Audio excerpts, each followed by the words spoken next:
أعوذ بالله من الشيطان الرجيم. بسم الله الرحمن الرحيم. اقرأ باسم ربك الذي خلق.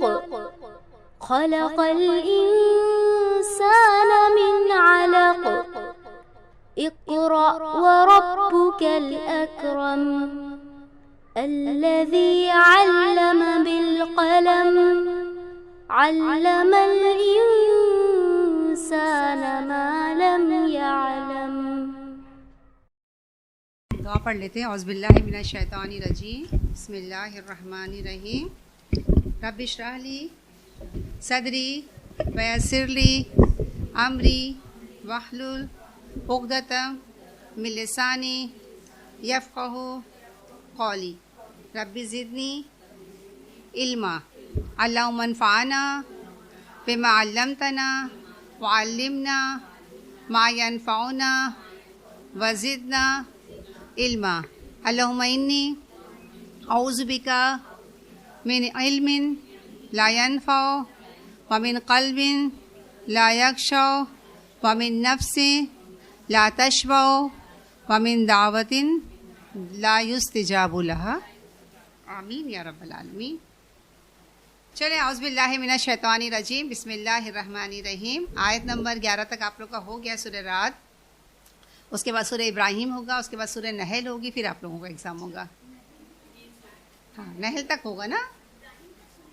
ہاں اچھا وہ دیکھتی ہوں اندر وہ لگا ہوا ہے, اس میں دیکھ لوں. مجھے لگتا ہے کیونکہ ابھی جو لوگوں کا ایگزام ہونے والا ہے, کن لوگوں کا, آپ لوگوں سے جو آگے جو کلاس ہیں ان کا کہاں سے ہے, ان کا بنی اسرائیل ہے, سورہ کہف ہے اور سورہ مریم ہے. اس لیے آپ لوگ کا سورہ نحل تک ہوگا مجھے جہاں تک میرا خیال ہے, کیونکہ اس کی جو آپ لوگ کے آگے جو کلاس چل رہی ہے نا, ان کا ایگزام میرے خیال سے وہاں سے ہی ہے, بنی اسرائیل سے ہے. تو شاید آپ اتنا ٹینشن مت لیں, وہ ابھی دیکھ کے ابھی کلیئر ہو جائے گا. ابھی پھر ہم سورہ رات کو دیکھتے ہیں, ٹھیک ہے. ابھی یہاں دیکھیے اس آیت میں اور آگے بھی جو آیت آئے گی ہم کو یہ پتہ چلے گا کہ برق کس کو بولتے ہیں, رات کس کو بولتے ہیں, سائقہ کس کو بولتے ہیں, سب میں کیا فرق ہے. ٹھیک ہے, پہلے آیت دیکھتے ہیں ہم لوگ. آیت نمبر 12. بسم اللہ الرحمن الرحیم. هو الذی, وہی ہے ذات, ہاں, یوریکم, دکھاتا ہے تم کو, البرق, برق مطلب بجلی, کس طرح, خوفاً, خوف کے ساتھ بھی, وطما, اور طمع کے ساتھ بھی, امید کے ساتھ بھی. یعنی اللہ وہ ذات ہے جو تمہیں کیا دکھاتا ہے, بجلی. بجلی آپ کڑک, یہ یہاں جو برق کا مطلب ہوتا ہے بجلی, نارمل جو کیا بولتے ہیں, بادل جب ٹکراتے ہیں اور ایک جو چمک جو پیدا ہوتی ہے اس کو کیا کہتے ہیں, برق کہتے ہیں. اب جب بجلی چمکتی تو کیا ہوتا ہے, خوف کس بات کا خوف ہوتا ہے, ہاں گر نہ جائے, کسی پہ نہ گر جائے, کھیت پہ نہ گر جائے, کسی چیز کو ختم نہ کر دے, یہ ایک خوف ہوتا ہے. امید کس بات کی ہوتی ہے, ہاں بارش آئے گی نا, دو چیزوں.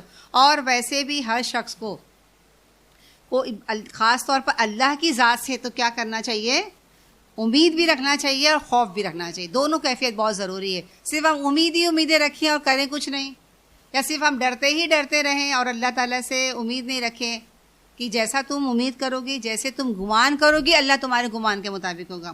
اور اللہ تعالیٰ سے تو ڈرنا تو حق برحق ہے, جو ہمارا خالق ہے, مالک ہے, جس نے ہم سب کو پیدا کیا ہے. یہاں تک کہ حضرت عمر کا ایک قول آتا ہے نا کہ اگر اللہ تعالیٰ یہ حکم دے دے کہ سب لوگ جہنمی ہیں اور ایک شخص جنتی ہے, تو مجھے اس بات کی امید ہے کہ وہ شخص میں ہوں گا. اور کہتے ہیں اللہ تعالیٰ حکم دیتے کہ سارے لوگ جنتی ہیں اور ایک شخص جہنمی ہے, تو مجھے اس بات کا خوف ہے کہیں وہ جہنمی میں تو نہیں ہوگا. یعنی اللہ تعالیٰ کا خوف بھی ہونا چاہیے اور اللہ تعالیٰ سے اچھی امید بھی کرنی چاہیے. تو چلیے یہ تو ہو گیا, برق سے انسان کو خوف بھی آتا ہے اور امید بھی ہوتی ہے. پھر فرمایا جائے اور وہی ذات ویون شیو, یہ انشا کس کو بولتے ہیں, پیدا کرنا, اٹھانا, بڑھانا, چلانا. ہاں وہی ہے جو کیا کرتا ہے, اٹھاتا ہے. السحاب, بادل کو کہتے ہیں ثقال. ہاں ثقل کس کو کہتے ہیں, ثقل کس کو کہتے ہیں, بوجھ کو کہتے ہیں. اور وہی وہ ذات ہے جو اٹھاتا ہے بادل کو, بوجھل بادل کو. اب بوجھل بادل سے کیا مراد ہوا, جو پانی سے لدے ہوئے بادل ہوتے ہیں نا, دیکھا جائے اس میں کہتے کتنے ملوں ٹن پانی ہوتے ہیں کہ انسان تو اس کو اٹھانے کا سوچ بھی نہیں سکتا ہے, کہ ٹینکر وینکر کچھ بھی نہیں ہے. اور وہ بادل دیکھو کیسے اٹھاتے ہیں, اور ہوا اس کو کیسے چلاتی, جیسے ایک دم ہلکی پھلکی لائٹ ایک دم ہے نا, ایسا تو نہیں وہ گرے جا رہی ہے, تھکے جا رہی انسان کی طرح کہ کچھ بوجھ پڑ گیا ہے, ہاں تو تھک گیا, لڑک گیا, چہرے سے بھی ایکسپریشن آ گیا. کیسے وہ ہلکے پھلکے سے, یہ کون کرا رہا ہے؟ ہاں یہ اللہ تعالیٰ کی وہ ذات ہے نا, وہ جو بھاری پانی سے بھرے ہوئے جو بادل ہے وہ چلا رہا ہے, اللہ ہوا چلا رہی ہے اللہ کے حکم سے. اب کیا فرمایا, وَيُسَبِّحُ, اور تسبیح بیان کرتی ہے الرعد, رعد تسبیح بیان کرتی ہے بحمدہ, اس کی تعریف کے ساتھ. اب رعد اور اس میں کیا فرق ہے؟ برق میں اور رعد میں کیا فرق ہے؟ چلو بتائیں. ہاں رعد مطلب کڑک, گرج, ہاں وہ جو ہاں تیز جو آواز ہوتی ہے نا اس کو کہتے ہیں رعد. مطلب کڑک ہو گیا, گرج نے دھماکہ دھاڑ سے. کبھی سنے نا آپ لوگ, بیچ میں بھی کتنی تیز بجلی چمکی تھی نا. اچھا بجلی پہلے نظر آتی ہے اور ہے نا کڑک آواز بعد میں سننے میں آتی, کیوں؟ ہاں روشنی, اس کی اسپیڈ نا یہ ساؤنڈ سے, آواز سے زیادہ تیز ہے. اسے پہلے ہم کو بجلی نظر آئے گی, اس کے بعد آواز آئے گی کڑاکے کی. پہلے پھٹ سے دیکھنے کی بجلی چمکے گی اور اس کے بعد دھاڑ سے آواز آتی ہے. دیکھیں نا آپ لوگ, کبھی اب غور کریے گا. اچھا یہ ہو گیا اللہ کی تسبیح بیان کر رہی ہیں اور اس کی تعریف کے ساتھ. والملائکہ, اور فرشتے بھی, من خیفتہ, خوف کے ساتھ. اب ہوا کیا, اب فرشتے بھی تسبیح بیان کر رہے ہیں, ہر چیز تسبیح بیان کر رہے ہیں. تو یہاں خاص طور پہ فرشتوں کا کیوں ذکر آیا ہے؟ پہلی بات تو دیکھیے, یہ تو ہم کو سائنس سے پتا ہے کہ ایسے ایسے ہوا کیا کرتی ہے, وہ سمندر سے پانی اٹھاتی ہے, پھر اوپر جاتی ہے, پھر یہ سارا سرکل ہے جو صحیح ہے سائنس کے حساب سے, جیوگرافی صحیح ہے. لیکن اصل سارا حکم سارا وہ کیا ہے؟ ہم بارش کا جو وہ ہے کیا بولتے ہیں, جو ذمہ دار جو فرشتہ ہے وہ کون ہے؟ میکائیل علیہ السلام ہے. ہاں جو بارش کی جو ذمہ داری ہے وہ کس کی ذمہ داری ہے؟ میکائیل. ٹھیک ہے. ابھی ہمارے پاس اب ایک سوال کیا پیدا ہوگا کہ لوگ کہتے ہیں یا جو نان مسلم ہوتے ہیں وہ کیا کہتے ہیں کہ فلاں سورج کا دیوتا, فلاں بارش کا دیوتا, فلاں وہ تو پھر ان کی خیال اور تفہیم میں یا تصور میں اور ہمارے خیال میں پھر کیا فرق رہ گیا؟ ابھی میں بھی تو آپ کو کہہ رہی کہ میکائیل تو وہ ہے, بارش برسانے کی ذمہ داری اس کی ہے. مطلب میں بھی آپ کو یہ تو آپ کہہ سکتے ہو نا کہ دونوں تو سیم ہو گئے نا. ہاں حکم سے چلتے ہیں. اور جو فلاں یہ دیوتا ہے, سورج دیوتا ہے یا بارش کا دیوتا ہے, تو وہ کیا ہوا, وہ کس کے حکم چلتا ہے؟ ہاں ہاں وہ اس کو ہی وہ لوگ کیا مان لیتے ہیں کہ ان کو نظر نیاز کرو, ان کی پوجا پاٹ کرو, ان کو خوش کرو. اگر ہم نے ان کو ناراض کر دیا تو سورج نہیں نکلے گا, بارش نہیں برسے گی. تو وہ کیا کرتے ہیں, کس کو پکڑ لیا ان لوگوں نے؟ ان لوگ اس کو پکڑ لی, چیزوں کو پکڑ لیے اور اس کو اللہ کا ہمسر ٹھہرا دیا. اور ہم کیا کہتے ہیں, ہم مطلب ہمارا دین اسلام کیا کہتا ہے کہ وہ اللہ ساری چیزیں ہوتی ہیں نا, ہاں یو مرون وما تو مرون, ایسے کر کے وہ وہی کرتے جن کا انہیں حکم دیا جاتا ہے. تو ہم کو میکائیل علیہ السلام کو نہیں خوش کرنا ہے, ان کے لیے چادر وادر نظر نیاز اور بکرا نہیں کاٹنا ہے. چلو ایک بکرا ان کے لیے کاٹ لیتے ہیں, کاٹنا ہے بکرا, ہاں تو بارش صحیح رہے گی. اور دیکھو پورے 15 دن اتنی بارش ہو گئی نا, پریشان ہو گئے ہم لوگ. بکرا کاٹ دیتے تو ہماری مرضی کے مطابق بارش ہوتی نا, کاٹ سکتے ہیں. ہاں تو لوگ اگر کچھ سوال کریں نا تو آپ لوگ ایسے جواب دے سکتے ہو. یہ فرق ہے ہمارے اور ان میں ہے. اللہ تعالیٰ نے ہر ایک کو ان کے کام, ان کی ذمہ داری دیا ہے, لیکن سارا حکم کس کا ہے؟ ہاں ان الحکم الا للہ, نہیں ہے حکم مگر کس کا ہے؟ اللہ کا حکم ہے.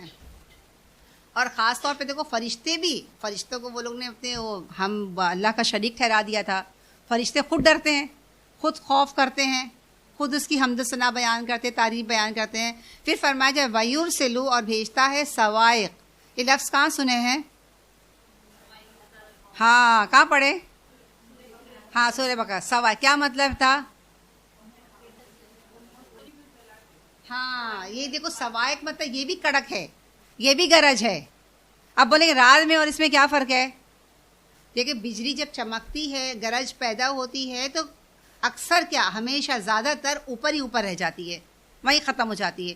لیکن وہ بجلی جو کڑکے اور وہ نیچے آ کے گرے اور کوئی چیز کو جلا دے, اس کو کیا کہتے ہیں؟ صواعق. بنا صواعق حضرت, کڑک گرج سے اپنی انگلی ٹھونس لیتے ہیں کہ ابھی کبھی ان کے اوپر تو نہیں گر جائے گی، اس لیے وہ کانوں میں انگلیاں ڈال دیتے ہیں نا کہ وہ کڑک اور گرج کہیں ان کے اوپر تو نہیں. تو وہ بجلی جو گرنے والی بجلی، بھسم کرتی ہوئی، یہاں لکھا بھسم، ترجمہ میں کہیں لکھی ہوں بھسم کرتی ہوئی بجلیاں، گرنے والی بجلیاں. اب تینوں کا مطلب آپ لوگ سمجھ میں آ گیا نا، تینوں میں کیا فرق ہے. ہاں، وَيُرْسِلُ، اور وہ بھیجتا ہے صواعق بجلیوں کو، فَيُصِيبُ، اور کیا کرتا ہے، پہنچاتا ہے، بہا ان کو، مَن یشاء، یعنی کس کو پہنچاتا ہے، اس بجلی کو، اس گرنے والی کڑاکے والی جو بھسم کر دینے والی بجلی کو بھیجتا ہے کہاں، مَن یشاء، جس پر چاہتا ہے. ہاں واہم، اسی لیے کہتے جب بجلی کڑکے اور گرجے تو دعا کرنی چاہیے نا، مطلب حدیث سے بھی ہم کو پتا ہے دعا پڑھنی چاہیے، لوگ نماز پڑھتے ہیں. ہاں تو وہ کیا ہوتا ہے، اس کا یہ اثر ہوتا ہے کہ وہ پھر ہمیں وہ بجلیاں نقصان نہیں دیتی ہیں.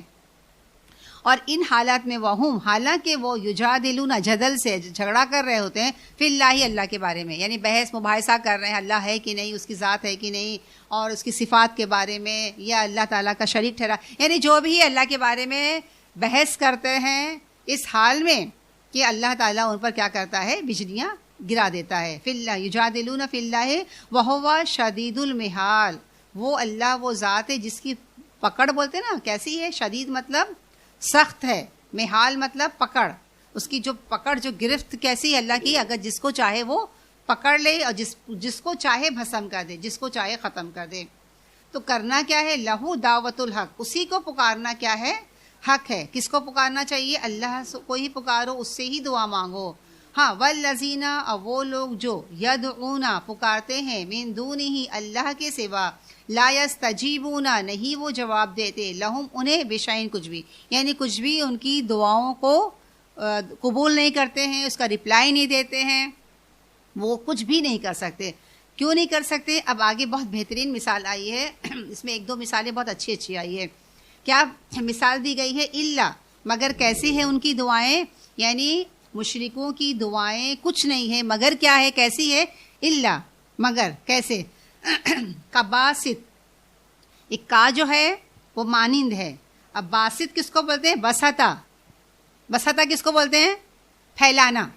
ہاں، کیسی ہے جیسے کہ پھیلایا، کیا پھیلایا، کف ہے، کف ہے ہی، یہ کف کس کو بولتے ہیں، یہ بولتے ہیں کف جو بولتے ہیں نا مردوں کی، اس کے نا کف، اس کو بولتے ہیں نا، کف مطلب ہوتا ہے ہتھیلی. اور یہ جو تھا نا، یہ کفین تھا، کف کا تسنیہ، ڈوئل، کیا ہو گیا، کفین. ہاں، اور کفین کو جب ہاتھ سے ملاتے ہیں نا، ضمیر سے ملاتے ہیں، تو اس کا جو آخر والا جو ورڈ ہوتا ہے نا، نون ہو یا کچھ، وہ ہٹا دیا جاتا ہے، اور ضمیر سے ملا کے کفے ہی، ان کے اپنے دونوں ہاتھ، یعنی ایسے ہے جیسے کہ انہوں نے کیا کیا، اپنے دونوں ہاتھ پھیلا لیے. تو کیسے ہے جیسے کہ پھیلائے ہیں اپنے دونوں ہاتھ، اسی لیے بولیں گے یہاں دو ہاتھ کا ترجمہ کیسے آیا. تو یہ کفین تھا، کف کا تسنیہ کفین، اور جب ضمیر سے ملا دیا تو نون ہٹ گیا. ٹھیک ہے، جیسے بولتے ید کا مطلب کیا ہوتا ہے، ہاتھ، اور اس کا تسنیہ کیا ہے، یدان. جب اس کو ملائیں گے کسی ضمیر سے نا، تو یدان کا نون نکل جائے گا، یدا رہے گا. تو آپ بولیں گے اس کا ترجمہ دو ہاتھ کیسے، مطلب ایک بات بتا رہے ہیں نا، یدان تو نہیں ہے، یدین بھی نہیں ہے، یدین ہوتا ہے یا یدان ہوتا ہے، نون کہاں گیا. تو جب وہ ضمیر سے مل جاتا ہے تو وہ اس کا وہ آخر والا وہ ہٹ جاتا ہے. اب قرآن میں کبھی آپ لوگ نظر ڈالیے گا جہاں یدا ہے، وہاں آپ دیکھیے گا، تبت یدا، توڑ گئے ابو لہب کے دونوں ہاتھ، وہ یدانی تھا، سمجھے نا. تو یدا، ہاں، ید مطلب ہاں، یدانی مطلب یدانی، یدینی، وہ دونوں ہاتھ، دو ہاتھ کو کہتے ہیں.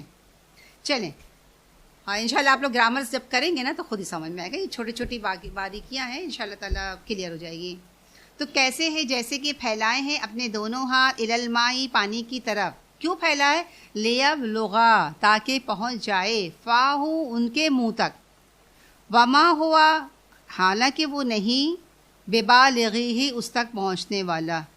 کیوں نہیں پہنچنے والا، کیونکہ وما دعاء الکافرین، نہیں ہے کافروں کی دعائیں، ان کی پکار، الا، مگر، فی دلال، کیا ہے، بھٹکی ہوئی ہے، بیکار ہے، ضائع ہے، عبث ہے. ہاں، ایک دم مطلب ہے نا، فضول ہے، کچھ نہیں ہے. اب دیکھیے اس سے کیا سمجھ میں آتا ہے کہ اللہ کو پکارنا برحق ہے. وہ لوگ جو اللہ کو نہیں مانتے ہیں, جو اللہ کے ساتھ شریک کرتے ہیں, ان کا پکارنا کیسا ہے؟ جیسے کہ وہ لوگ نے 2 ہاتھ اپنے پانی کے پاس پھیلائے ہیں, چاہے وہ کنواں ہو, چاہے وہ نل ہو, چاہے وہ ندی ہو, چاہے وہ تالاب ہو, چاہے وہ مٹکے کے پاس ہی کیوں نہیں کھڑے. اب وہ چاہ رہے ہیں کہ پانی ان کے منہ تک آئے, لیکن پانی ان کے منہ تک نہیں آتا ہے. ہاں, تو فرمایا جا رہا ہے اسی طرح جس طرح سے ایک کافر غیر معبود کو, اللہ کے سوا جن کو عبادت کرتے ہیں, ان سے مانگتے ہیں تو وہ ان کی فریاد نہ کچھ سنتے ہیں نہ کچھ دیتے ہیں. ایسے ہی جیسے کہ ایک شخص پانی کے آگے کھڑا ہوا ہے, اپنا ہاتھ پھیلایا ہے اور وہ چاہ رہا ہے کہ پانی اس کے منہ تک آئے, لیکن وہ پانی اس کے منہ تک نہیں آتا. کیوں نہیں آ رہا بتائیں, کیا وجہ؟ پانی کے آگے کھڑا ہوا ہے, 2 ہاتھ ایسے کھولے بھی ہے, پھر کیوں پانی اس کے منہ تک نہیں آ رہا ہے؟ ہاں, کیا کرنا پڑے گا؟ کیونکہ اسے جو سسٹم جو فالو کیا ہے, جو سسٹم پہ چل رہا ہے وہ غلط ہے نا. آپ جائیں نل کے پاس ایسے کھڑے رہے, چاہے ایسے ملا کے بھی کھڑے رہیں, نل کے پاس کھڑے ہو جائیں اور پانی آپ کے ہاتھ پہ بھی گر جائے تو آپ کے منہ میں جائے گا؟ کیا کرنا ہوگا؟ نمبر 1 کہ اس کو ایسے کرنا پڑے گا. نمبر 1 ایسے. نمبر 2 اس کو اپنے قریب لانا پڑے گا. نمبر 3 اپنے منہ کو بھی جھکانا پڑے گا. اب آپ لوگ جا کے یہ تینوں عمل کر کے دیکھیے گا, آتا ہے کہ پانی نہیں آتا ہے, کرنا پڑے تب جا کے کیا ہوگا, آئے گا نا پانی. آپ کتنی بھی دریا کے پاس کھڑے ہو جائیں, سمندر کے پاس کھڑے ہو جائیں, آپ کا جو طریقہ کار ہے وہ غلط ہے, پانی جائے گا ہی نہیں. اسی طرح میری بہنیں, جو لوگ اللہ کے سوا کسی اور سے مانگتے ہیں وہ پورا طریقہ کار ہی غلط ہے. پوری زندگی وہ مانگتے رہے, تا حیات مانگتے رہے, وہ ان کی نہ دعا سنیں گے, نہ قبول کریں, نہ کچھ دیں گے. کتنی زبردست مثال ہے نا. کیوں نہیں جائے؟ کیونکہ طریقہ ہی انہوں نے صحیح نہیں اختیار کیا نا. جس طرح پانی پینے کے لیے ایک صحیح طریقہ ہونا چاہیے, اس لیے اس سے مانگنا ہے جو تمہاری پکار سنے, جو تمہاری پکار کو قبول کرے. اللہ کا ہر ایک سے رزق کا وعدہ ہے. اللہ تعالیٰ تو کیڑے مکوڑوں کو بھی رزق دیتا ہے. ہاں, تو انسان کو تو اللہ تعالیٰ کی وہ مخلوق ہیں. اللہ تعالیٰ کسی سے نفرت نہیں کرتا, چاہے وہ مسلم ہو چاہے نان مسلم ہو. تو دینے والا اللہ ہی ہے. کیوں؟ خالق وہی ہے, مالک وہی ہے, رازق وہی ہے. تو اسی لیے معبود بھی وہی ہونا چاہیے. جو یہ ساری چیزیں کر سکتا ہے وہی عبادت کے لائق ہے. تو یہاں کیسی زبردست مثال دی ہے. تم تا حیات دعا مانگو, کچھ فائدہ نہیں. اس طرح جیسے کہ ایک شخص ہاتھ پھیلائے ہوئے ہے, پانی کے آگے کھڑے ہے اور چاہتا ہے کہ پانی میرے منہ میں آ جائے, لیکن پانی آئے گا نہیں. اس شخص کی طرح کہ وہ تا حیات دعا مانگ لے اپنے معبودان باطل سے, وہ ان کی دعا کو قبول نہیں کریں گے. ٹھیک ہے, سمجھ میں آ گیا؟ ان کی دعا کیا ہے؟ اللہ فی دلال, مطلب بولتے ہیں نا بھٹکی ہوئی, مطلب بولتے ہیں نا جسے بولتے ہیں نا بیکار. ابس کس کو بولتے ہیں؟ ناکارا. مطلب وہ کچھ ہے ہی نہیں, بھٹک رہے ہیں, گمراہی میں ہیں. ہاں, کچھ اس کا رزلٹ نہیں ہے, سمجھو کچھ بھی نہیں ان کو ملے گا اس کے بندے میں. بیکار ایک دم ہے, گمراہ ہے, ضائع ہونے والی ہے پوری. بولتے نا وقت, بولتے نا کہ اگر ہم نے جس شخص کو ڈائل کیا, غلط ہی نمبر اگر ہم نے ڈائل کر دیا تو اس سے بات ہو پائے گی ہماری؟ اگر ہمیں نمبر ہی, فون نمبر ہی غلط ہے. دیکھیے ہم جب نمبر لیتے, اگر ایک نمبر بھی مس ہو جاتا ہے اس کے اندر, یا غلط ہو گیا, 8 کی جگہ پہ ہم کو 6 دکھ گیا, اکثر ایسا ہوتا ہے نا, اور 7 ایسا بنتا ہے کہ لگتا ہے 1 ہے.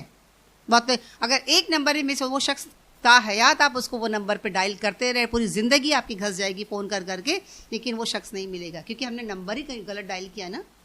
تو نمبر صحیح ڈائل کرو نا, تو وہاں سے ریپلائی آئے گا, ورنہ پوری زندگی انسان کی گزر جائے گی. وَلِلَّهِ يَسْجُدُ مَن فِي السَّمَاوَاتِ وَالْأَرْضِ, اللہ ہی کو سجدہ کر رہی ہر چیز جو آسمان اور زمین میں ہے. طَوْعًا, خوشی سے, وَكَرْهًا, کراہیت کے ساتھ, وَظِلَالُهُمْ, اور ان کے سائے, بِالْغُدُوِّ وَالْآصَالِ, صبح شام ان کے سائے بھی کیا کر رہے ہیں؟ سجدہ کر رہے ہیں. اب دیکھیں سجدہ بھی 2 معنی میں, ایک تو ہوتا ہے فزیکلی انسان جھک جاتا ہے, اور ایک معنی کیا ہوتا ہے؟ اللہ کی اطاعت کرنا, اللہ کی فرما برداری کرنا, اللہ کو اپنا خدا ماننا. دونوں معنی میں یہ ہے, یعنی ایک فزیکلی جھک جانا اور ایک اللہ تعالیٰ کی اطاعت کرنا, دونوں کا مطلب ایک ہی ہوتا ہے. ہاں, اللہ کو اپنا خدا ماننا, اطاعت کرنا, فرما برداری کرنا. تو یہاں جو بتایا جا رہا ہے کہ ہر چیز اللہ تعالیٰ کی اطاعت کر رہی ہے نا, خوشی سے بھی کہہ سکتے ہیں, ناخوشی, یعنی کرنا ہی کرنا ہے. ہاں, کیوں کرنا ہے؟ کیونکہ اللہ تعالیٰ اللہ تعالیٰ نے ان کو یہ ڈیوٹی دیا ہے اور وہ اللہ تعالیٰ کی نافرمانی نہیں کر سکتے، جیسے فرشتے نہیں کرتے ویسے یہ. تو یہاں جو فرمایا جائے ہر چیز آسمان زمین میں، کون چیز ہو گئی؟ ہر چیز، سورج چاند ستارے. کیسے پتا چلا کہ وہ اللہ کی اطاعت کر رہے ہیں اور یہ اللہ کے آگے جھکے ہوئے ہیں یا اللہ کو سجدہ زیر ہیں یا اللہ کی فرما برداری؟ کیسے پتا چل رہا ہے بتائیں آپ لوگ؟ ہاں، ان کی فرما برداری کیسے ہے؟ ہاں، اپنے وقت پہ نکل رہے ہیں، اپنے وقت پہ ڈوب رہے ہیں. جتنے ان کی جو ڈیوٹی ہے، یعنی جو ڈیوٹی ان کو ملی ہے اس میں وہ کمی بیشی نہیں کرتے، نہ کم کرتے نہ زیادہ. یہ دراصل کیا ہے؟ ہاں، یہ فرما برداری. یہی چیز ہے کہ اللہ کے آگے جھکنا کہہ لو، اللہ کی فرما برداری کہہ لو، اللہ کی اطاعت کہہ لو. لیکن انسان کیسا ہے؟ اللہ تعالیٰ نے انسان کو کیا کر دیا ہے؟ اسے بھی حکم دیا ہے کہ وہ بھی اللہ کی فرما برداری کرے. لیکن انسان کیا کرتا ہے؟ کبھی تو اللہ کی فرما برداری کرتا ہے اور کبھی کیا کرتا ہے؟ نہیں کرتا ہے. اور یہاں جو بولتے ہیں ناخوشی سے، تو خاص طور پہ یہاں انسانوں میں وہ لوگ منافق کی طرف اشارہ ہے. کیسے کرتے فرما برداری؟ یا بہت سے مسلم کیسے فرما برداری کرتے ہیں؟ ناخوشی سے، خوشی سے نہیں کرتے ہیں. کیونکہ یہ جو باقی جو مخلوقات ہیں انسان کو چھوڑ کر، وہ سب خوشی سے ہی کر رہی ہے، وہ ناخوشی سے نہیں کر رہی ہے. تو اور یہاں کہنے کا مطلب یہ کچھ بھی ہو، کیسے بھی، ہر چیز اللہ کی فرما. یہاں تک کہ جو بولتے سائے، ان کے سائے صبح شام، یہ جو غدو جو ورڈ ہے نا، یہ دراصل کیا ہے؟ صبح کے سورج نکلنے کے بعد کا وقت سائے پڑتے ہیں نا. اور اصال جو ہے نا، یہ کیا ہے؟ سورج ڈوبنے سے پہلے کا وقت، جس وقت سائے لمبے بھی ہوتے ہیں، ہاں، نظر بھی آتے ہیں، اور سب یہ اللہ کے آگے سجدہ زیر ہیں. قل، آپ کہہ دیں، من رب السماوات والارض، کون ہے؟ جب ساری باتیں بتانے کے بعد کیا فرمایا جا رہا ہے؟ کون ہے آسمان اور زمین کا رب؟ اب سب خاموش ہے، کسی نے جواب نہیں دیا. تو اللہ تعالیٰ کیا فرماتا ہے؟ اے محمد صلی اللہ علیہ وسلم، آپ کہہ دیں، قل اللہ، آپ ہی کہہ دیں نا. وہ جواب دے ہی نہیں رہے، سب خاموش ہیں. تو کون جواب دے دو؟ آپ جواب دے دیجئے کہ اللہ ہی ہے. قل، آپ کہہ دیں. فتخذتم، کیا فتخذتم، تم نے بنا لیا ہے، من دونہ، اللہ کے سوا، اولیاء، مددگار، وہ مددگار، لا یملکون، جو نہیں مالک ہیں، لانفسہم، اپنے نفس کے، خود اپنے لیے بھی، نفع ولا ضرا، ہاں، اپنے نفع نقصان کے خود وہ مالک نہیں، ذمہ دار نہیں ہیں. اللہ تعالیٰ فرماتا ہے، قل، آپ کہہ دے، حل، کیا، یستوی الاعمی، یستوی، سوا، برابر، کیا برابر ہے؟ اعمیٰ، اندھا، والبصیر، اور دیکھنے والا، کیا دونوں برابر ہو سکتے ہیں؟ ام، یا، حل، کیا، تستوی، برابر ہو سکتے ہیں؟ ظلمات، ظلمات، ظلمت کی جمع ظلمات ہیں، اندھیرا، والنور، اور اجالا. مطلب کیا روشنی اور اندھیرا برابر ہے؟ کیا عالم جاہل برابر ہے؟ کیا مسلم نان مسلم برابر ہیں؟ ہاں، کیا روشنی اور اندھیرا برابر ہے؟ مطلب دونوں چیز برابر. جو چیز ہم کو نظر آ رہی وہ برابر نہیں ہے، تو عالم اور جاہل کیسے برابر ہوگا؟ کافر اور مسلم کیسے برابر ہوں گے؟ دونوں برابر نہیں ہیں. ام جعلو، کیا انہوں نے بنا لیا ہے، للہ، اللہ کا، کیا بنا لیا ہے؟ شرکاء، کیا انہوں نے بنا لیا ہے؟ ہم کیا ہو گیا؟ جعلو للہ شرکاء، جس کو انہوں نے اللہ کا شریک بنایا ہے. تو کیا جس کو انہوں نے اللہ کا شریک بنایا ہے، کیا انہوں نے بنا لیا؟ خلقو، کیا انہوں نے پیدا کیا ہے؟ ہاں، کا خلق ہی، مانند اس کی تخلیق کے. اب دیکھیں آپ لوگ کنفیوز مت ہو، پھر سے میں ترجمہ. کیا ہو گیا؟ جعلو مطلب کس کو بولتے؟ انہوں نے بنا لیا، للہ، اللہ کا، شرکا، یعنی جس معبود کو انہوں نے اللہ کا شریک ٹھہرایا ہے. یعنی کون ہو گیا؟ معبود.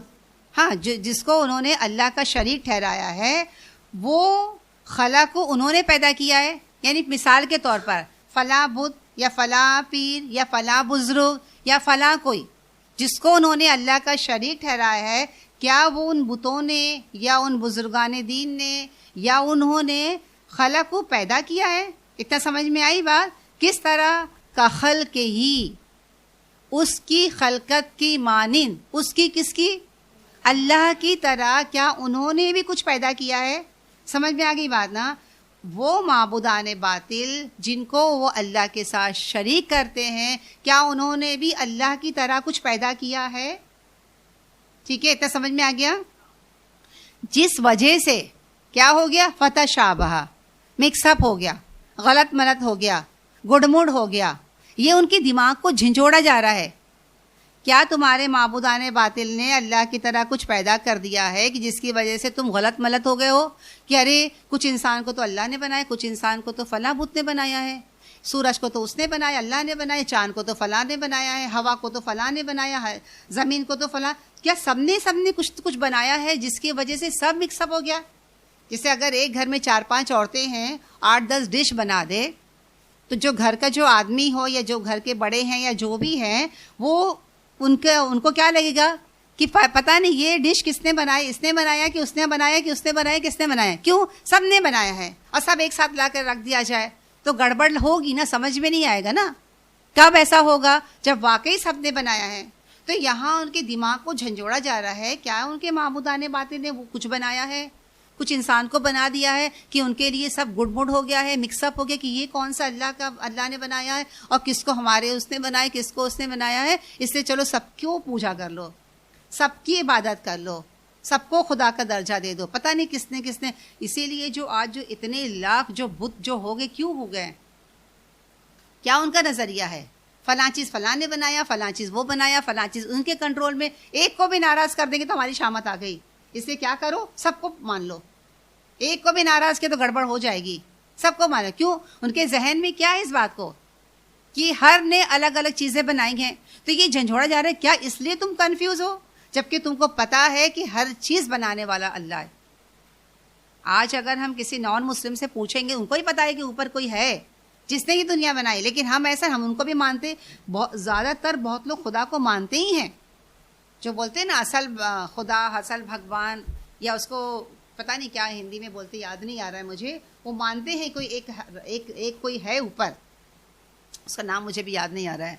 اور پھر باقی ان کے سب وہ ہیں, ان کے اوتار ہیں, ان کی وہ لے کے آئے ہیں, جنم لے کر آئے ہیں, یا جو بھی ان کا نظریہ ہے. تو یہاں کیوں جھنجھوڑا جا رہا ہے کہ تم کو کنفیوژن کیوں ہو رہا ہے, تو مکس اپ تم کو کیوں ہو رہا ہے, گڑ مڑ کیوں ہو رہے ہو؟ کہ سب نے بنایا ہے؟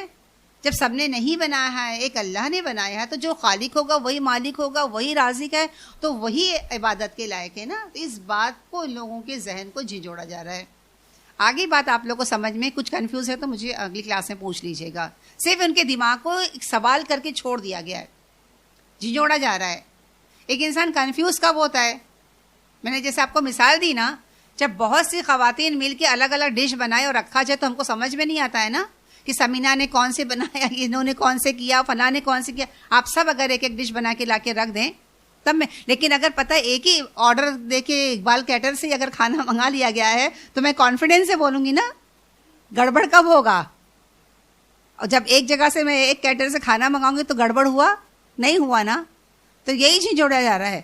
اور اگر کیٹر سے کھانا آ جائے اس کے باوجود بھی میں, ہاں سمینہ تم نے تو یہ بہت اچھا بنایا, ارے تم نے بھی تو بہت اچھا بنایا, ارے تمہارا تو یہ میٹھا بہت اچھا تھا, تو میری عقل کو جھنجھوڑا جائے گا نا کہ کیا اس نے سب نے بنایا ہے, بنایا تو اس نے ہے نا. یہ بات کہنے کی مثال دے رہی ہوں, پتہ نہیں مثال صحیح بھی ہے کہ غلط ہے, میں نے ایسے ہی بول دی ہوں. بہرحال تو کیا فرمایا جا رہا ہے, فتح شابہ مل جل گئی ہے الخلق خلقت علیہم ان پر. تو فرمایا جائے قل اللہ, آپ کہہ دیں اللہ خالق کل شیء. بات ختم ہو گئی نا. ہر چیز کا بنانے والا کون ہے؟ خالق اللہ تعالیٰ. وہو الواحد, پھر واضح کیا جا رہا, واحد کا لفظ آنے کی ضرورت تھی؟ ہاں, خالق قہار بھی آ جاتا تو لوگ ڈر جاتے نا, لیکن واحد لفظ آیا ہے. اللہ تعالیٰ کیا ہے؟ ایک ہے, واحد ہے, قہار زبردست ہے, غالب ہے, ہر ایک پر غالب ہے. اب چلیے دوسری مثال تھوڑی مشکل ہے, سمجھنے کی کوشش کریں گے ہم لوگ انشاءاللہ. انزل من السماء, اللہ تعالیٰ نے کیا کیا؟ نازل کیا آسمان سے مان, پانی. اب کیا ہوا؟ آسمان سے پانی برسا, ہاں پہاڑوں پہ گیا, پہاڑوں سے کیا ہو گیا؟ جھرنے بنے اور وہ نیچے اترے. تو آگے فرمایا جائے انزل من السماء ماء فسالت, بہہ پڑی اودیا. اودیا وادی, وادی کی جمع ہے. اب میں نے پہاڑ کا لفظ کیوں لی؟ ہاں آپ لوگوں شروع میں پکچر کلیئر کر دی ہوں کہ پانی آسمان سے برسا, پہاڑ پر آیا, پہاڑ سے نیچے اترا. اس لیے لے کہ وادی کا مطلب کیا ہوتا ہے؟ پہاڑ کے درمیان میں جو زمین ہوتی ہے اس کو وادی کہتے ہیں. اسی لیے یہ جو وادی لفظ آیا تو مجھے پہاڑ سے پانی گرا تو وادی میں آیا نا. اوپر سے پانی برسا, پہاڑ پہ گیا, پہاڑ سے بہہ کر نکلا, وادی پر آیا. تو کیا ہو گیا؟ فسالت, بہہ گئی, اودیا وادیاں, کہ کیسے بقدرہا اپنے اندازے سے اپنے ظرف سے، یعنی جہاں زیادہ پانی برسا وہاں تیزی سے بہا، جہاں کم برسا وہاں کم ہوا، جہاں پتلی نالے تھے وہاں پتلی نالے سے گرا، جہاں جاڑا تھا وہاں زیادہ نکلا، یعنی اپنے اپنے ظرف اپنے اپنے اندازے کے مطابق پانی پہاڑ سے نیچے آسمان پہ آیا، پہاڑ پہ آیا، پہاڑ سے نیچے وادی میں آیا۔ اب ہوا کیا؟ فاحتملا، ہاں حمل بوجھ اٹھا لیا، کیا؟ فاحتمل السیلا، سیلا سیلاب کہتے ہیں، پس اٹھا لیا سیلاب نے، کیا اٹھا لیا؟ زبدہ جھاگ، رابیہ اوپر کو اٹھا ہوا چڑھا ہوا۔ اب کیا ہوا؟ جب اب دیکھیں آپ تصور میں لائیں، کبھی آپ لوگ گھومنے گئے ہوں گے یا آپ لوگوں نے کسی میں پکچرز وغیرہ میں دیکھا ہوگا، فوٹوز دیکھا ہوگا کہ جتنی تیزی سے اگر تیزی سے پانی بہتا ہے، شاور بہتا ہے، جتنی تیزی رہتی ہے نا، وہ جو جھرنا جو بہتا ہے نا اس میں آپ دیکھیں گے نا ایک عجیب سا بولتے ہیں نا وہ ہوتا ہے، یا جھاگ جیسا ہوتا ہے، ہاں بہت زیادہ، جتنا تیز ہوگا اتنا زیادہ جھاگ ہوگا۔ ہاں اب یہاں یہی بات مثال دی گئی ہے کہ جب بارش برسا، پانی ہوا، ساری چیزیں آئی تیزی، تو ایک کیا بن گیا؟ ایک جھاگ، اس کے اوپر پانی کے اوپر ایک کیا ہو گیا؟ ایک جھاگ آ گیا۔ اب جھاگ جب ہوتا ہے نا اوپر، وہ سارے تنکے ان کے ہر چیز کو بہا کے لے کے چلا جاتا ہے، اب وہ ہٹ جاتا ہے اور ایک وقت ایسا آتا ہے صرف پانی رہ جاتا ہے۔ تو وہی مثال یہاں دی جا رہی ہے کہ اب سیلاب ہوا اور اٹھا لیا اس نے جھاگ کو، یہاں بات ہو کے رک دی گئی ہے۔ پھر آگے فرمایا جا رہا وَمِمَّا، اور اس میں سے یوقدون جلاتے ہو، علیہ اس پر، فی النار آگ میں، یعنی اور کیا ہوتا ہے اس میں سے؟ یوقدون جلاتے ہیں اس پر آگ، یعنی کس کو جلایا جاتا ہے؟ جیسے کہہ سکتے ہیں دھات وغیرہ یا کوئی بھی ایسی چیز ہے جس کو آگ پر سلگایا جاتا ہے یا تاپا جاتا ہے، یا زیور بول دو، برتن بول دو، کوئی بھی چیز دھات بول دو۔ تو فرمایا جا رہا ہے کہ وَمِمَّا اس میں سے جو یوقدون جلاتے ہیں، علیہ فی النار آگ پر، کس لیے آگ پر اس دھات کو تپایا جاتا ہے؟ ابتغاء بنانے کو، ایکچولی ابتغاء تلاش کرنا ہوتا ہے، چاہنا ہوتا ہے، یا بنانے کو کیا بناتے ہیں؟ ہیلتن، ہیلا زیور، او یا متا، کس کو کہتے ہیں؟ متاع الحیات بولتے سامان، اور خاص طور پہ یا دھات کہا جائے گا، یعنی دھات کو، برتن بنانے کے لیے کیا کیا جاتا ہے؟ دھات جو لوہے کے برتن ہوتے ہیں جو اس طرح کے یا زیور بنایا جاتا ہے، تو کیا کرتے ہیں؟ پہلے آگ پر تپاتے ہیں۔ جب آگ پر تپاتے تو ہوتا کیا ہے پتہ ہے؟ زبدن، اس پر جب تپاتے ہیں تو ایک کیا ہوتا ہے؟ جھاگ جیسا بنتا ہے، زبدن جھاگ، مثلہ اس جیسا مطلب کس طرح؟ جیسے کہ سمندر بہا اور جب میں نے آپ کو مثال بتایا اس میں جھاگ آتا ہے، اسی طرح جب کوئی دھات کو جب پگھلاتے ہیں یا سونے کو پگھلاتے تو اس پر اوپر ہے نا کیا ہوتا ہے؟ ایک جھاگ جیسا آ جاتا ہے، جھاگ جیسا جمع ہو جاتا ہے۔ تو آگے جو فرمایا جا رہا ہے، اب اس مثال سے اللہ تعالیٰ کیا فرمانا چاہ رہا ہے؟ کذالک، اسی طرح، یضرب اللہ الحق، اللہ تعالیٰ اسی طرح بیان کرتا ہے حق کو، والباطل، اور باطل کو، ہاں حق اور باطل کو اللہ تعالیٰ اس مثال سے بیان کرنا چاہ رہا ہے یا بیان کر رہا ہے۔ پھر آگے فرمایا جا رہا ہے فَأَمَّا، پس جو زبد، جو بولتے ہیں نا جھاگ جو ہوتا ہے وہ کیا ہوتا ہے؟ فَيَذْهَبُ، کیا ہوتا ہے؟ ذہبہ جانا، چلا جاتا ہے، کیسا؟ جفان، خشک ہو کر اڑ جاتا ہے، ناکارہ ہو جاتا ہے، بجھ جاتا ہے، وہ غائب ہو جاتا ہے، جو جھاگ ہوتا ہے وہ غائب ہو جاتا ہے۔ وَأَمَّا، اور لیکن، ما ينفع، جو نفع دیتا ہے، الناس، لوگوں کو، فَيَمْكُثُ، وہ ٹھہرا رہتا ہے، فی الارض، زمین میں، جو انسان کو فائدہ دیتا ہے وہ ٹھہرا رہتا ہے۔ کذالک، اسی طرح، یضرب اللہ، اللہ تعالیٰ بیان کرتا ہے امثال، مثال بیان کرتا ہے۔ اب چلے بتائیں کیا سمجھے آپ لوگوں نے؟ مشکل لگ رہا ہے کہ اللہ تعالیٰ کیا بیان کرنا چاہ رہا ہے؟ بس شارٹ کٹ، اللہ تعالیٰ حق اور باطل کو بیان کرنا چاہ رہا ہے، مختصر۔ پہلے ہم حق اور باطل دیکھیں گے، پھر اس کو لے کر ہم مثال پہ چسپا کریں گے، ٹھیک ہے؟ اب حق کیا ہے، باطل کیا ہے، بتائیں، چلیں بتاؤ، ہے نا، بتاؤ۔ ہاں حق بات ہے، سچی بات ہے، قائم رہنے والی بات ہے، پائیدار بات ہے، ہاں ایسی چیزیں، ہر وہ چیز جو بولتے ہیں نا جس کو استحکام ہے، جو ہمیشہ رہنے والی ہے، جو قائم رہنے والی ہے۔ اور باطل کیا ہو گیا؟ باطل کیا ہے؟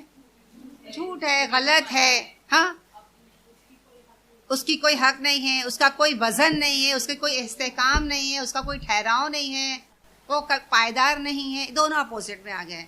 اب دیکھیے حق اور باطل کا مقابلہ کرتے ہیں۔ حق حق ہوتا ہے، باطل باطل ہوتا ہے۔ چاہے باطل وقتی طور پر فائدہ دے دے، کسی کو فائدہ پہنچا دے، تو وہ کب تک رہتا ہے؟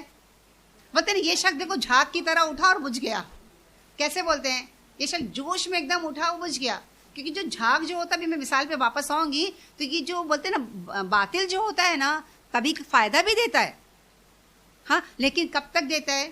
تو وقت ہی دیتا ہے, ٹیمپریری دیتا ہے, اور ہو سکتا ہے وہ فائدہ بظاہر دکھ رہا, معلوم پڑا وہ نقصان بھی ہو سکتا ہے. لیکن جو حق ہوتا ہے, جو صحیح ہوتے ہیں, ایک مثال کے طور پر اگر رشتہ دار خاندان میں جو شخص لوگوں کو فائدہ پہنچاتا ہے, وہ کیا کرتا ہے؟ ہمیشہ لوگوں کی نظر میں بنا رہتا ہے, اور لوگوں کو تا حیات جب تک زندہ ہے تب تک فائدہ پہنچاتا ہے, یہاں تک کہ بولتے ہیں مرنے کے بعد بھی لوگ اسے نہیں بھولتے ہیں. کیوں؟ کیونکہ وہ اس نے کیا کیا, وہ جو حق پر تھا وہ ہمیشہ مطلب وہ کرتا ہی رہا, وقتی طور پہ اس نے کچھ نہیں کیا. تو یہاں جو مثال یہ بتائی جاتی ہے, جو لوگ وقتی طور پہ کرتے ہیں, جذباتی طور پر کرتے ہیں اور غلط طریقے سے کرتے ہیں, وہ کچھ فائدے مند نہیں ہوتے. وہ ایسا ہوتے ہیں جیسے کہ بولتے ہیں جھاگ میں کیا ہوتی ہے؟ ہوا ہوتی ہے نا. اگر آپ آج دودھ جا کے پکایا, چاول پکائیں, دیکھیں وہ جھاگ اٹھا, آپ کو لگے گا ارے چاول آپ کا اتنا زیادہ ہو گیا, پورا کوکر پوری پتیلی بھر گئی ہے. ہاں, جہاں جھاگ اٹھا آپ نے اس کو پکڑ لو, اس میں کچھ بھی نہیں رہتا ہے, ذرا سا بس پانی جیسا آپ کو ملے گا. کیوں؟ اس میں ہوا ہوتی, جب ہوا نکل گئی تو وہ غائب ہو, ختم ہے, کچھ بھی نہیں ہوتا ہے. تو جو وقتی طور پر, ٹیمپریری طور پر, دکھاوے کے لیے, جلدی کرنے کے طور پر جو کام ہوتا ہے نا, وہ کبھی فائدے مند نہیں ہوتا ہے. جس طرح کی بولتے ہیں نا یہ جھاگ جو ہوتا ہے تنکوں کو اور کیا کیا چیزوں کو بہا لے جاتا ہے, اور مین جو رہتا ہے وہ پیور کیا بچ جاتا ہے؟ اچھا پانی, صاف ستھرا پانی. ساری چیزیں ہٹ گئی, آپ دیکھیں کتنا نتھرا ہوا, ستھرا ہوا پانی جو لوگوں کے کام آتا ہے نا. تو ایسی چیزیں, اب زیور بھی دیکھو تپائے کرے, جو اوپر جو جھاگ گندگی ڈسٹ تھا وہ کیا کیا؟ وہ بجھ گیا, کچھ بھی نہیں ہوا, بچ گیا. کیا چیز بچ گئی؟ ہاں, اچھی سونا بن گیا, زیور بچ گیا, سب بچ گیا ہے. تو یہی بات اللہ تعالیٰ بتانا چاہتا ہے کہ اگر انسان حق پر رہے گا تو ہر طریقے سے فائدہ ہے, اور جو شخص باطل پہ رہے گا اس کا کوئی فائدہ نہیں ہے سوائے نقصان کے. تو یہ خاص طور پر اس طرح کی مثال بیان کی گئی ہے کہ حق ہوتا ہے, باطل ہوتا ہے. حق کے ذریعے انسان کام کرے گا تو دنیا میں بھی خود کا فائدہ بھی ہے, لوگوں کو بھی فائدہ پہنچائے گا, اور آخرت میں بھی فائدہ ہے. اور اگر انسان غلط طریقے سے کام کیا, بھلے بظاہر لوگوں کو لگے گا کہ فائدے مند ہے, لیکن آگے چل کر ہو سکتا ہے وہ اس کے لیے نقصان دہ ہو. تو یہی چیز اللہ تعالیٰ فرق بیان کرنا چاہ رہا ہے کہ جو چیز, اور ایک بات یہ بھی ہے نا, جیسے بولتے ہیں نا کوئی چیز اگر ہم جلدی کام کریں, کوئی کپڑا جلدی سل دیں, جلدی کھانا بنائیں, اب اس کا آپ رزلٹ دیکھ لیں, اور ایک چیز آپ پلاننگ سے کریں, صحیح طریقے سے کریں, اس کا آپ رزلٹ دیکھ لیں. ہاں, تو یہ ساری چیزیں انسانوں کو سمجھانے کے لیے, اور بہت زبردست اس کی مثال ہے. آپ لوگ جائیے گا, غور کریے گا, کوئی پوائنٹ اگر آپ لوگوں کے ذہن میں آئے گا تو پھر ہم لوگ انشاءاللہ اگلی کلاس میں اس کو ڈسکس کریں گے, ٹھیک ہے؟ کیونکہ اگر میں بہت زیادہ ڈیپ میں جاؤں گی تو ٹائم بھی بہت ہو جائے گا. اتنا آپ کو سمجھ میں آ گیا ہے نا کہ اللہ تعالیٰ اس طریقے سے بیان کرنا چاہتا ہے حق اور باطل کو. کیونکہ یہاں جو فرمایا جا رہا ہے واما ما ینفع الناس, کیا چیز؟ فینقص فی الارض. ہاں, جو چیز رہ جاتی ہے, ٹھہر جاتی ہے نا, وہی چیز جو پائیدار ہوتی ہے, جس میں استحکام ہوتا ہے نا, وہی چیز انسان کو فائدہ پہنچاتی ہے. للذین, وہ لوگ, استجابوا, جنہوں نے قبول کیا, لربہم, اپنے رب کو, اپنے رب کی باتوں کو یا اپنے رب کی احکام کو. ہاں, حسنہ, ان کے لیے کیا ہے؟ یعنی جن لوگوں نے اپنے رب کے حکم کو قبول کیا, اپنے رب کی دعوت کو قبول کیا, اپنے رب کی بات کو قبول کیا, ان کے لیے کیا ہے؟ بھلائی ہے نا, للحسنہ ہے نا, الحسنہ.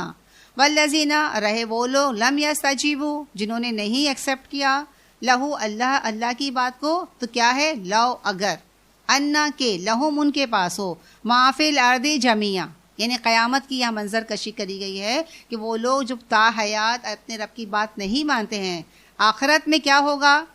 اگر ان کے پاس اتنی چیزیں ہوں جتنی پوری زمین میں, پوری زمین بھر ان کے پاس, اگر وہ پوری زمین بھر کی اگر وہ مالک ہو جائیں, ایسی مثال اور بھی گزر چکی پیچھے نا. ہاں, وَمِثْلُهُ گزری ہے نا. اچھا, اور اتنا ہی, وَمِثْلُهُ مَعَهُ, اور اتنا ہی ان کے پاس اور ہو, یعنی ایک زمین ہو, ایک زمین اور ہو جائے, تو کیا ہوگا؟ اس کو قبول کیا جائے گا. لَفْتَدُوا بِهِ, اس کو قبول کیا جائے گا.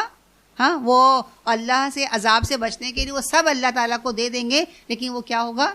اس کو قبول نہیں ہوگا, فدیے میں اسے نہیں لیا جائے گا. اور بلکہ ان کے لیے کیا ہے؟ اولئک لہم سوء الحساب, لیکن ان کے لیے کیا تھا؟ جو اللہ کی بات کو قبول کے لیے حسنہ ہے نا, الحسنہ ہے. اور ان کے لیے کیا ہے؟ جو لم یستجیبوا ہے, اس کا اپوزٹ ہے. اس سے پہلے اندھا اور وہ گزر چکا ہے, دیکھنے والا, اندھیرا اور روشنی گزر چکی ہے. وہی یہاں بھی وہی ہو گیا نا, مسلم اور کافر کی مثال ہے. ان کے لیے کیا ہے؟ سول حساب، سخت پکڑ ہے، زبردست ان کے حساب ہے. وَمَأْوَاهُمْ جہنم، اور ان کے لیے جہنم ہے. وَبِئْسَ الْمِہَادُ، اور جو بہت ہی برا ٹھکانہ ہے. چلے وآخر دعوانا الحمدللہ رب العالمین. دعا پڑھ لیتے ہیں. بسم اللہ الرحمن الرحیم. اللہم انی عبدک وابن عبدک وابن امتک ناصیتی بیدک ماضٍ فیّ حکمک عدل فیّ قضاؤک اسألک بکل اسم هو لک سمیت بہ نفسک او انزلتہ فی کتابک او علمتہ احدا من خلقک او استأثرت بہ فی علم الغیب عندک ان تجعل القرآن ربیع قلبی ونور صدری وجلاء حزنی وذہاب ہمی وغمی. آمین یا رب العالمین. سبحان اللہ وبحمدہ، سبحانک اللہم وبحمدک، نشہد ان لا الہ الا انت، نستغفرک ونتوب الیک. والسلام علیکم ورحمۃ اللہ وبرکاتہ.